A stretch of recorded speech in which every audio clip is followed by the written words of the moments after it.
یعنې فکر کوئ دغه وضعیت به تر دغه وخته چې دوی خو اعلان وکړو چې وځي وضعیت به بدل سي تاوتریخوالي کې به یو څه کمی راسي؟ تر دې مخکې چې دوی اعلان وکړي دوی امضا کړې وه اعلان خو د لویوس خبره تر دې مخکې دوی د ټول نړیوال مخکې امضا وکوله د حکومت په حیث باندې په نړیواله کچه دا وړه خبره نه ده چې یو څوک راځي په ټول نړۍ په مخکې په یو موضوع باندې امضا کوي اتفاق کوي طرف میاشتې بحثونه کوي مناقشې کوي بحثونه کوي مذاکرات کوي دغه په نتیجه کې بیا امضا کوي بیا د خپل کړي امضا نه چې هغه یو رسمي خبره ده دغه نه شاته کیږي نو چې په خپل یو خبره کوي د دې ځین څوک ولې چې خبر نه بشا کیږي هغه اعتبار او حیثیت متاسفانه چې کوم د امریکای او د ولس باندې نه په حکومت باندې نشته دی هغه د لاس ور کړی دی دغه یوازې دانه د نور ځایو کې چې کوم تړونونه کړی دي کله د یو تړون وځي کله د بل تړون وځي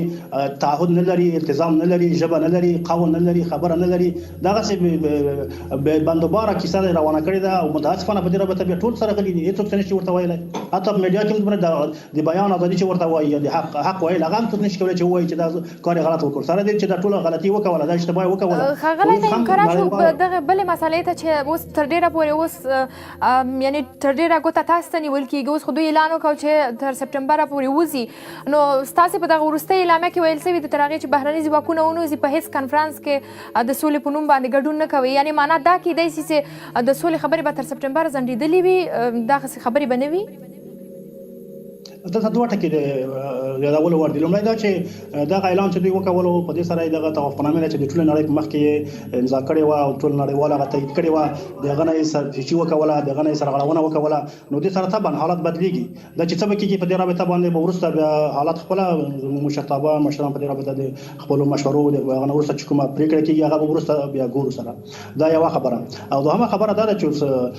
دوی چې مثال دغه خبره کوي چې موږ وځو په دې باندې کوم اعتبار او کوم تضمین نشته چې دوی به دا کار کوي او سبا که بیا د دې نه بیا تخلف کوي تخطي کوي خلاف ورزي کوي د تضمین څوک کوي نو دا موضوع په دې رابطه ده زموږ د خانه کوم مشکل نشته او دا چې راغلی موږ د پایله د موقف دی دا مو پالیسي ده چې موږ غواړو خبرې د خبرو له لارې ستونزې هوارې شي په 2001 کې موږ دا موقف وو دغه نه بار تر اوسه پورې موږ دا موقف دی چې موږ غواړو خبرې ستونزې د خبرو اترو له لارې هوارې شي البته دا چې مقابل طرف بیا په دې رابطه باندې تیاری نه کوي ستونزې راولي مشکلات ایجادوي د کړيو ژمنه په شا کېږي نو ته بیا مشکلات د غوي د خانه دي په یو لاس باندې یو لاس نه په تاسو پښتو کې متل دی وایي چې یو لاس تک نه خېږي نو دا نه کې چې موږ بیا طرف د هر څه کوي بل طرف د ټول سره تخطیانه کوي غلطیانه کوي اشتباهات کوي او بیا نو ګوته استر په مظلوم طرف ته نیول کېږي نو په موږ د خپل ولس نه د خپل خلکو نه د خپل هیواد د ازادۍ ټول زموږ لپاره مهمه خبره زموږ د ولس ازادي ده زموږ د هیواد ازادي ده هر کله چې زموږ د هیواد بیرته دغه مسلې ته راسو لکه څنګه چې تاسو هم وویلې چې د دوی په خبره باندې باور نشته خو دغه د ترکیې راتلونکی کانفرنس دوی ویل چې دا برخلیک ټاکونکی د سولې په اړه باندې به پرېکړه کیږي نو که چیرته دغه د سولې خبرې ژر مخ ته ولاړې شي فکر نه کوئ د دې زمینه به برابره شي چې دوی هم خپل ځواکونه ژر تر ژره له افغانستانه وباسي که چیرته دواړه اړخونه د افغانستان حکومت او یا هم دغه ښکېل اړخونه سره سولې ته ورسیږي نو ستاسې په ګټه او د دوی په ګټه به نه وي نو دا خو د ولس د سرنوشت خبره ده د هیواد د خپلواکي د هیواد ولس د وړه خبره ده په دې رابطه ولس قرباني ورکړي دي ډېر ستر قرباني ورکړي دي ډېر ستونزې ګاللې دي تکلیفونه ګاللې دي د ازادۍ لپاره د خپل ولس د خپل ارزښتونو لپاره د خپل دین او عقیدې لپاره ډېر قرباني ورکړي دي دا چې دا خبره معلومه نه وي چې د سرنوشت به څه کېږي بلې خبره ته داخله سمانه لري دا معقوله نه ده تر څو چې د هیواد د ازادۍ او د استقلال دوی په توافقنامه کې دا خبره منلې وه او په دې امضا کړې وه د ټول نړۍ په مخ کې چې موږ غواړو ووځو نو هلته زموږ د هیواد د ازادۍ تضمین و چې دوی په دې التزام ونه کولو نو وروسته حالات بدلیږي سره په دې رابطه چې دا تر اوسه د هیواد د ازادۍ خبره نه وي یقیني شوې او د خپلواکۍ خبره نه وي یقیني شوې نو تر هغه پورې نور خبرو ته تک څه معنا لري او دا چې ته وایې چې نور خلک دوی سره دغه شل کاله ورسره ولاړ دي ټول یې ګورو دغه په څنګه اوس هم چغې ورته وایي تاسو نه کړې دا څو ورځې مخکې نارې وهلې تر دې مخکې یې ویلې چې ما وځئ پاتې شئ دلته موږ سره زموږ جګړه مشترکه ده زموږ اهداف مشترک دي زموږ ګټې مشترکې دي تاسو چېرته ځئ نو هغه خو نه غواړي چې دا ووځي نو بیا څنګه د هغوی سره داسې یو څوک چې هغه په ښکاره وایي پټه نه وایي په ښکاره اعلان کوي چې ما ځئ هغوی ته وایي پاتې شئ نو د هغه سره بیا څنګه په دې باور او اعتماد کېدلی شي دا خو ډېره داسې ساده خبره څوک کوي چې په دې باندې اعتماد وشي په دې باور وشي نو هر کله تر څو چې زموږ د هیواد استقلال او ازادي او خپلواکي چې د ټولو اصولو له مخې هم د آسماني دینونو له مخې هم زموږ د مبارک دین د اسلام له مخې هم د نړیوالو اصولو له مخې زموږ د ولس حق دی نو تر څو دا حق ثابت نه وي تضمین شوی نه وي ښاغلی نعیم که د مشخص د ترکیې په کانفرانس تم سو که دا راته ووایي چې د دغې میاشتې په پای کې دغه کانفرانس ترسره کېږي په 23 د اپریل ویل سوي دي ګډون پکې کوئ که نه د موږ د هیواد د استقلال او د ازادۍ لپاره د زموږ د هیواد لپاره د یو مستقل خپلواک اسلامي نظام د راتګ لپاره او زموږ د هیواد د ولس او د آرامۍ لپاره چې هر ګام څوک اخلي پر خلیت باندې هغه ته موږ هرکلی کړی دی، هر وخت مو هغه ته هرکلی ویلی دی. البته د افغانستان مسله د افغانانو مسله ده. د افغان ولس د دغه خپل سرنوشت مسؤل دی او د دې واک لري چې خپل سرنوشت خپل وټاکي. نو که څوک د همکاري خبره په دې شک نشته چې موږ هغه سره هر وخت هرکلی ورته ویلی دی. البته د تحمیلي شیانو د فرمایشي شیانو د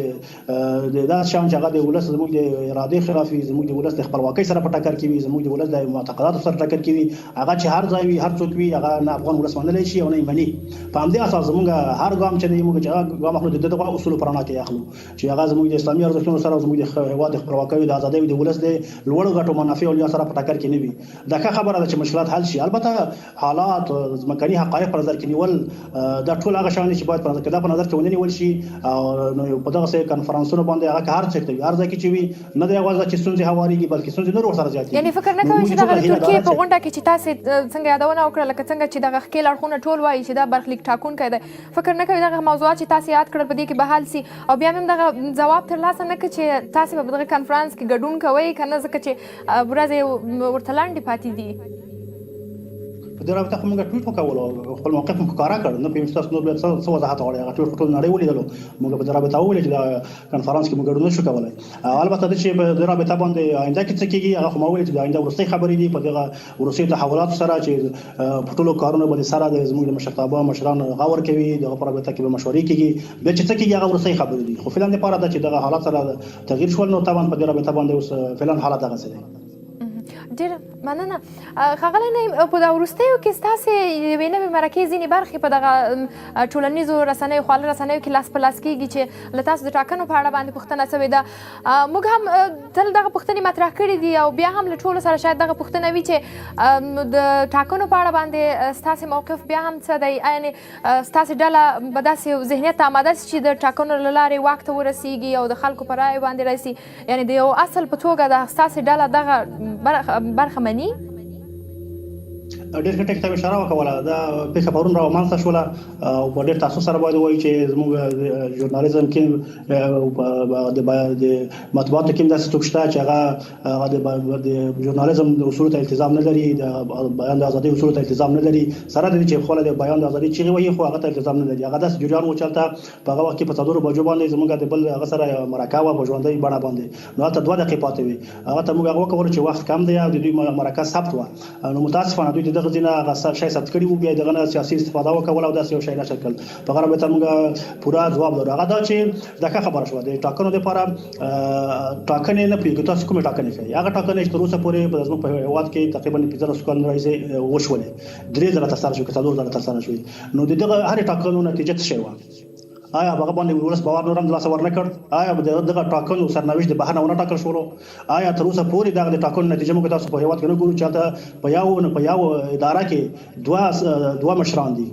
دا د نړۍ په هیڅ ګوټ کې نشته. دغسې انتخابات تاسو کوئ، دا انتخابات ولس غواړي. آیا دا معقوله ده چې 15 میلیونه نفوس ویل کېږي تر څلوېښتو پورې میلیونه نفوس پورې په هغه کې د دوی په رسمي احصایو د مخې 800 زره یعنې تر 1 میلیون هم کم خلک ګډون وکړي؟ دا انتخابات دي، دا څه لوبه ده؟ نو دغسې شیان د اصلا نه ولس غواړي، نه په دې کې ولس ګډون کوي او نه ولس په دغسې پرواسو چې په هغه کې شخصي تنظیمي او حزبي ګټې مطرح کېږي دغه د خوندي کېدو لپاره دغسې مصطلحاتو نه استفاده کېږي. دا نه ولس مني، نه ولس په دغسې ګډون کوي. ولس دغه سره پریکړه کړې دي او دا د ولس ستونزې هوارولای شي. نو زموږ هیله په دې رابطه بیا دا ده چې ستاسې شرایط به د ټاکنو لپاره څه وي؟ دغه شرایط چې اوس افغان حکومت یوه طرحه وړاندې کړې ده، وایي چې ملګري ملتونه او نړیوال بنسټونه به د دې څار کوي او یعنې یو نوې ډله به دغه ټاکنې ترسره کوي. نو که چېرته دغه مسایل چې تاسو یاد کړل په نظر کې ونیول سي، د هغو ټاکنو په اړه به مو نظر څه وي؟ یعنې ستاسې شرایط د ټاکنو لپاره څه دي؟ زه رابطه یو ټکی بل زه هم غواړم. تاسو شرایط کوم شرایط؟ آیا امریکا موږ تاسو ګورو نړۍ په مخ باندې تر ټولو ورته یو هغه لري چې دا لوی هېواد یو هلته خیرنۍ ټاکنې ترسره کېږي. موږ تاسو د امریکا انتخابات هم ولیدل چې آخري حمله په کانګرس باندې وه. داسې انتخابات دا مطلب دی. نو زه غواړم چې اصلا زموږ د هېواد په رابطه راځو دغه ټکي ته زموږ د هېواد او د ولس په رابطه په نظر کې ونیول شي. دغه په رابطه باندې موږ کولی شو چې زموږ د هېواد ستونزې هوارې شي. اول دا چې زموږ د هېواد ځمکنۍ حقایقو ته نظر وشي. زموږ هیواد د نور هیوادونو سره فرق لري. زموږ په هیواد کې 40 کلونو راهیسې جنجالونه دي، خصوصا 60 کلونو راهیسې جنگونه دي، د پردي ټانګونه دي، پردي تیاری دي، پردي قوتونه پراته دي، جګړې دي او څه حالات تاسو ګوري په هر کور کې په هر کلی کې. آیا دغه حالات دي او بل هیواد سره چاته 40 کلونو راهیسې د 50 کلونو 60 کلونو د آرامي د خلک آرام ژوند کوي، د دې سره پر تر کول دا معقول دي؟ دا اصلا معقوله خبره نه ده. موږ باید خپل هیواد هغه حقایق ته وګورو. دغه خبره کړې ده خلکو ته کې تاسو څنګه شای غواړي موږ چې راشي هغه جهاتونه چې داخل دي په رابطه په دې مصر سره افغاني جهاتونو سره کینو بحث وکړو چې ورونو زموږ د هیواد حالات چې کوم دي د نور هیوادونو سره فرق کوي. هغه کسان چې په بهرني هیوادونو کې دوی فکر کوي چې دلته هم دغه حالات دي، حالات دلته فرق کوي. یو دا ټکی چې باید د هیواد ځمکني حالات په نظر کې ونیول شي، حقایق ته فکر وشي. دا یو. دوهم دا چې په دې رابطه اراده شتون ولري، اخلاص شتون ولري، نه وي چې یو څوک د خپل بقا د قدرت کې د بقا لپاره د خپل قدرت لپاره یو طرح راوړل کوي، یو داسې غیر معقوله خبره کوي چې هغه د ځمکني حقایق سره اړخ نه لګوي. هلته په ښکاره معلومیږي چې هغه د هغوی هدف دا چې خپل منافع وساتي او دغه دوام پیدا کړي. نو په دې اساس باندې بیا په نهایت کې مختصر شکل وایم چې دوه ټکي په نظر کې نیول دي افغانستان د ستونزې لپاره ډېر مهم دي. لومړی دا چې شخصي تنظیمي دا ګټې دا منافع یو اړخ کې ښودل شي، عام مصلحت د ولس مصلحت د هیواد مصلحت په نظر کې ونیول شي. دوهم دا چې ځمکني حقایق ته وکتل شي. دا ضرور نه ده چې په ټوله دنیا کې موږ تاسو ګورو او په ټوله دنیا کې انتخابات دي، په ډېرو هیوادونو کې انتخابات نشته. آیا دغه مشکل دی حل شوی؟ دا څه هغه چې موږ راخستې ده چې انتخابات ما خبره د ولس د وینو په قیمه، د ولس د دربدرۍ په قیمه، د ولس د هیواد د ګډوډۍ په قیمه دا به خامخا کیږي. دا یو وسیله ده. راځئ په دې سوچ وکړو، په دې فکر وکړو چې نو سره چې کومه لاره موږ د ولس لپاره زموږ د هیواد لپاره په ګټه ده، نو دغه لارې موږ وکولای شو چې خپل هدف ته ځان ورسوو. ډېره مننه.